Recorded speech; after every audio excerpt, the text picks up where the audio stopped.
श्री रामकृष्ण का जन्म 18 फरवरी 1836 को कोलकाता से लगभग 60 मील उत्तर पश्चिम में कामारपुकुर नामक गांव में हुआ था। उनके माता पिता चट्टोपाध्याय और चंद्रमणि देवी गरीब थे, लेकिन बहुत ही पवित्र और गुणी थे। बचपन में रामकृष्ण, उनके बचपन का नाम गदाधर था, को गांव के लोग बहुत प्यार करते थे। बचपन से ही उन्हें औपचारिक शिक्षा और सांसारिक मामलों के प्रति बहुत अरुचि थी। हालांकि वह एक प्रतिभाशाली बालक था और अच्छा गा सकता था और चित्रकारी भी कर सकता था। उन्हें संतों की सेवा करना और उनके प्रवचन सुनना बहुत पसंद था। उन्हें अक्सर आध्यात्मिक मनोदशा में लीन पाया जाता था। 6 साल की उम्र में उन्होंने काले बादलों की पृष्ठभूमि में उड़ते हुए सफेद सारसों की उड़ान को देखकर पहली बार परमानंद का अनुभव किया। उम्र के साथ परमानंद में प्रवेश करने की यह प्रवृत्ति तीव्र होती गई। जब वे 7 वर्ष के थे, तब उनके पिता की मृत्यु ने उनके आत्मनिरीक्षण को और गहरा कर दिया और दुनिया से उनकी वैराग्यता को और बढ़ा दिया। दक्षिणेश्वर मंदिर में पुजारी के रूप में जब श्री रामकृष्ण 16 वर्ष के थे, तो उनके भाई रामकुमार उन्हें पुरोहिती के पेशे में सहायता करने के लिए कोलकाता ले गए। 1855 में रानी रासमणी द्वारा निर्मित दक्षिणेश्वर में काली मंदिर का अभिषेक किया गया और रामकुमार उस मंदिर में मुख्य पुजारी बन गए। जब कुछ महीने बाद उनकी मृत्यु हो गई, तो रामकृष्ण को पुजारी नियुक्त किया गया। रामकृष्ण ने मां काली के प्रति गहन भक्ति विकसित की और पुरोहिती कर्तव्यों के अनुष्ठानों को भूलकर उनकी छवि की प्रेमपूर्ण आराधना में घंटों बिताए। उनकी तीव्र लालसा ने मां काली के दर्शन को चरम पर पहुंचाया, जो उनके आसपास की हर चीज को अपने में समाहित कर रही थी। गहन आध्यात्मिक अभ्यास। श्री रामकृष्ण की ईश्वर मद में मदमस्त अवस्था ने कामारपुकुर में उनके रिश्तेदारों को चिंतित कर दिया और उन्होंने उनका विवाह पड़ोसी गांव जयरामबती की लड़की शारदा से कर दिया। विवाह से अप्रभावित श्री रामकृष्ण और भी अधिक गहन आध्यात्मिक साधना में लग गए। ईश्वर के विभिन्न पहलुओं का अनुभव करने की तीव्र आंतरिक इच्छा से प्रेरित होकर उन्होंने कई गुरुओं की मदद से हिंदू शास्त्रों में वर्णित विभिन्न मार्गों का अनुसरण किया और उनमें से प्रत्येक के माध्यम से ईश्वर का साक्षात्कार किया। दक्षिणेश्वर में आने वाली पहली शिक्षिका 1861 में भैरवी ब्राह्मणी के रूप में जानी जाने वाली एक उल्लेखनीय महिला थीं, जो एक उन्नत आध्यात्मिक निपुण थीं, जो शास्त्रों में पारंगत थीं। उनकी मदद से श्री रामकृष्ण ने तांत्रिक मार्ग की विभिन्न कठिन विद्याओं का अभ्यास किया और उन सभी में सफलता प्राप्त की। 3 साल बाद तोतापुरी नाम का एक घुमक्कड़ साधु आया। वे 6 महीने तक अद्वैत अवस्था में रहे, यहाँ तक कि उन्हें अपने शरीर का भी कोई एहसास नहीं था। इस तरह श्री रामकृष्ण ने हिंदू धर्म के 3000 से अधिक वर्षों के आध्यात्मिक अनुभवों की पूरी श्रृंखला को फिर से जिया। अन्य धर्मों का अनुसरण करना भगवान के प्रति अपनी अतृप्त प्यास के साथ श्री रामकृष्ण ने हिंदू धर्म की सीमाओं को तोड़ दिया। इस गुजरे और थोड़े समय में उनमें से प्रत्येक के माध्यम से सर्वोच्च बोध प्राप्त किया। उन्होंने बुद्ध को भगवान के अवतार के रूप में देखा और 10 सिख गुरुओं का सम्मान किया। उन्होंने अपने 12 साल के आध्यात्मिक बोध का सार एक साधारण कहावत में व्यक्त किया, यतो मत ततो पथ, जितने विश्वा उतने ही मार्ग। अब वे आत्तन चेतना की एक उच्च अवस्था में रहते थे, जिसमें उन्हें सभी प्राणियों में भगवान दिखाई देते थे। अपनी पत्नी की पूजा करना।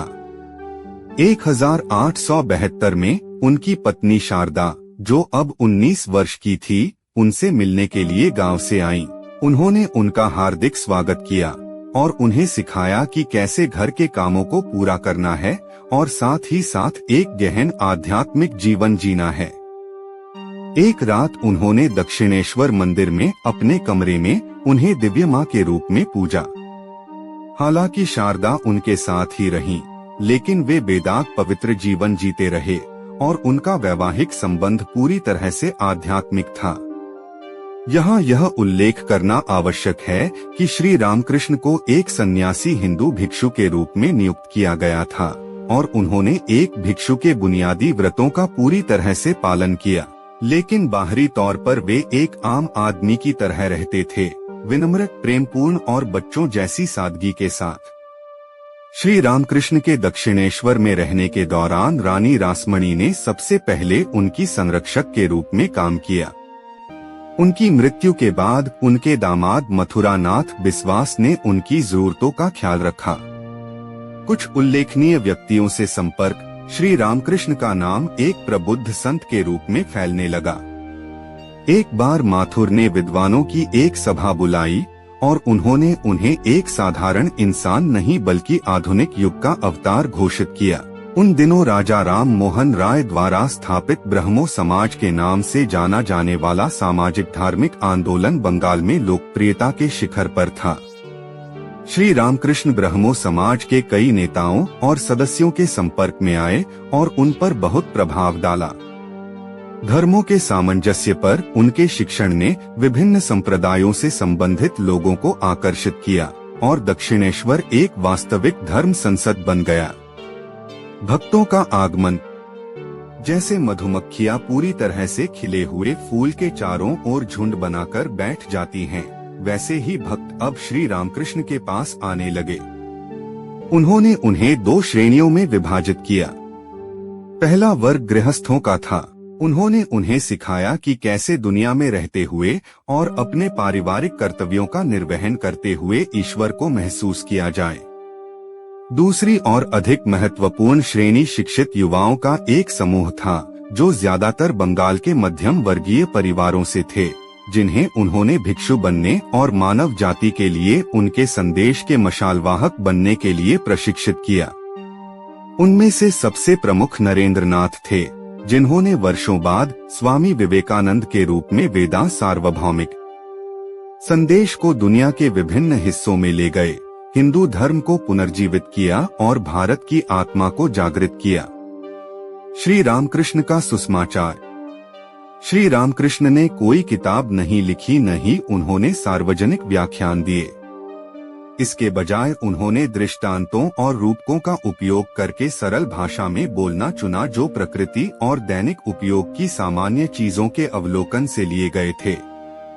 उनकी बातचीत आकर्षक थी और बंगाल के सांस्कृतिक अभिजात वर्ग को आकर्षित करती थी। इन वार्तालापों को उनके शिष्य महेंद्रनाथ गुप्ता ने नोट किया और उन्हें बंगाली में श्री श्री रामकृष्ण कथामृत नामक पुस्तक के रूप में प्रकाशित किया। इसका अंग्रेजी अनुवाद the gospel of Shri Ramakrishna 1942 में जारी किया गया था। यह अपनी सार्वभौमिक अपील और प्रासंगिकता के कारण आज भी लोकप्रिय है। पिछले दिनों उनके आध्यात्मिक जीवन की तीव्रता और साधकों की अंतहीन धारा को अथक आध्यात्मिक सेवा ने श्री रामकृष्ण के स्वास्थ्य पर असर डाला। 1885 में उन्हें गले का कैंसर हो गया। उन्हें एक विशाल उपनगरीय विला में स्थानांतरित कर दिया गया, जहां उनके युवा शिष्यों ने दिन रात उनकी देखभाल की। उन्होंने उनमें एक दूसरे के प्रति प्रेम का संचार किया और इस प्रकार भविष्य के मठवासी भाईचारे की नींव रखी, जिसे रामकृष्ण मठ के नाम से जाना जाता है।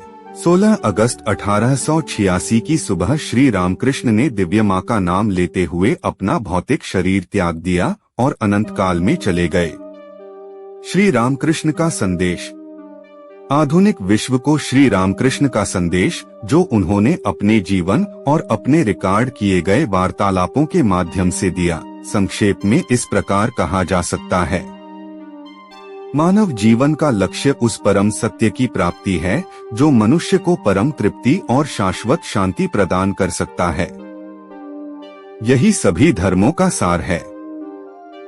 परम सत्य एक है, लेकिन यह वैयक्तिक तथा अवैयक्तिक दोनों है तथा विभिन्न धर्मों में इसे विभिन्न नामों जैसे भगवान, ईश्वर आदि से दर्शाया जाता है। परम सत्य को विश्व धर्मों में बताए गए विभिन्न मार्गों के माध्यम से प्राप्त किया जा सकता है। सभी धर्म इस हद तक सत्य हैं कि वे एक ही परम लक्ष्य की ओर ले जाते हैं। परम सत्य की प्राप्ति के लिए मन की पवित्रता एक आवश्यक शर्त है। वास्तविक पवित्रता वासना और लोभ से मुक्ति है। बाह्य अनुष्ठान केवल गौण महत्व के हैं, आध्यात्मिक साधना के माध्यम से मनुष्य अपनी दुष्ट प्रवृत्तियों पर विजय प्राप्त कर सकता है तथा ईश्वरीय कृपा से सबसे बड़े पापी को भी मुक्ति मिल सकती है। इसलिए हमें पिछली गलतियों पर चिंतन नहीं करना चाहिए, बल्कि ईश्वर पर निर्भर रहकर जीवन के प्रति सकारात्मक दृष्टिकोण विकसित करना चाहिए। ईश्वर प्राप्ति सभी के लिए संभव है। गृहस्थों को संसार का त्याग करने की आवश्यकता नहीं है, लेकिन उन्हें सच्चे मन से प्रार्थना करनी चाहिए। शाश्वत और लौकिक के बीच विवेक का अभ्यास करना चाहिए और अनासक्त रहना चाहिए। ईश्वर सच्ची प्रार्थना सुनते हैं। तीव्र लालसा, व्याकुलता आध्यात्मिक जीवन में सफलता का रहस्य है। भगवान सभी लोगों में निवास करते हैं, लेकिन इस आंतरिक दिव्यता की अभिव्यक्ति हर व्यक्ति में अलग अलग होती है। संत लोगों में भगवान की अभिव्यक्ति अधिक होती है। महिलाएं ब्रह्मांड की दिव्य मां की विशेष अभिव्यक्ति हैं और इसलिए उनके साथ सम्मान से पेश आना चाहिए। चूंकि ईश्वर सभी लोगों में निवास करता है, इसलिए जरूरतमंदों की मदद करुणा, जो कि कृपालुता का भाव है, से नहीं बल्कि ईश्वर के प्रति विनम्र सेवा के रूप में की जानी चाहिए। अज्ञानता से उत्पन्न अहंकार ही सभी दुखों का मूल कारण है। जीवन ईश्वर की सहज रचनात्मकता, लीला की अभिव्यक्ति है। सुख दुख, सफलता असफलता आदि को धैर्य के साथ झेलना चाहिए और हर परिस्थिति में ईश्वर की इच्छा पर ही भरोसा रखना चाहिए। विश्व संस्कृति में श्री रामकृष्ण का योगदान। आध्यात्मिक आदर्श श्री रामकृष्ण के महत्वपूर्ण योगदानों में से एक आधुनिक दुनिया में ईश्वर प्राप्ति के आदर्श की पुनर्स्थापना है। एक ऐसी दुनिया में जहां नास्तिकता, भौतिकवाद और वैज्ञानिक सोच की ताकतों के निरंतर हमले से पारंपरिक धर्मों में लोगों की आस्था काफी कम हो गई है, श्री रामकृष्ण ने पारलौकिक वास्तविकता का प्रत्यक्ष अनुभव होने की संभावना स्थापित की। उनके जीवन ने हजारों लोगों को ईश्वर और धर्म की शाश्वत सत्यता में विश्वास हासिल करने या फिर से हासिल करने में सक्षम बनाया है। जैसा कि महात्मा गांधी ने कहा है, उनका, रामकृष्ण का जीवन हमें ईश्वर को आमने सामने देखने में सक्षम बनाता है। कोई भी व्यक्ति उनके जीवन की कहानी को पढ़े बिना यह आश्वस्त नहीं हो सकता कि केवल ईश्वर ही वास्तविक है और बाकी सब एक भ्रम है।